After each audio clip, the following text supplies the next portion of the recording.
Okay, now this buck over here is to the right of the caribou. This is another Uvalde County buck. It's got kind of an interesting story to it. Um, it was late fall, and I went and got into a blind before daylight.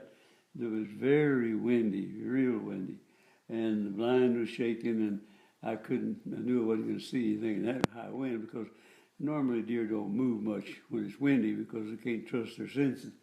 So I decided to just get down out of the blind and just walk slowly through the brush and see if I could find something bedded down.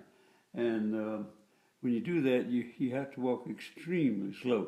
6-inch steps, wait 20, 30 seconds, another couple 6-inch steps, and just inch your way along. Well, I hadn't gone too awful far until I saw this buck bedded down in the brush. And I couldn't see the deer. All I could see was his antlers sticking up out of the weeds and brush. So I squatted down on one knee to see if I could make him move.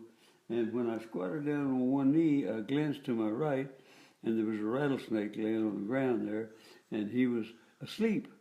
He was well over 5 feet long, and he was, the reason I think he was asleep, he was flattened out as flat, no thicker than my hand, and real wide.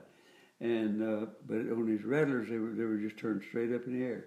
Well, that ended the deer hunt because I immediately jumped up to get out of the way because I didn't want to get bit by that snake.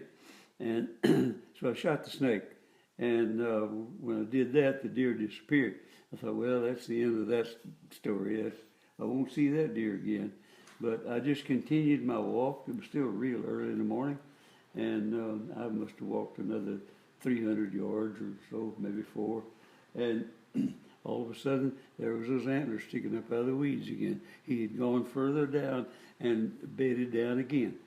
So I walked up on him as close as I could get to where he finally sensed that I was there, and he jumped up and stood up. But instead of jumping up and running, he jumped up and looked at me. That gave me all the time I needed, and I dropped him on the spot. And he's a nice deer. Mm-hmm.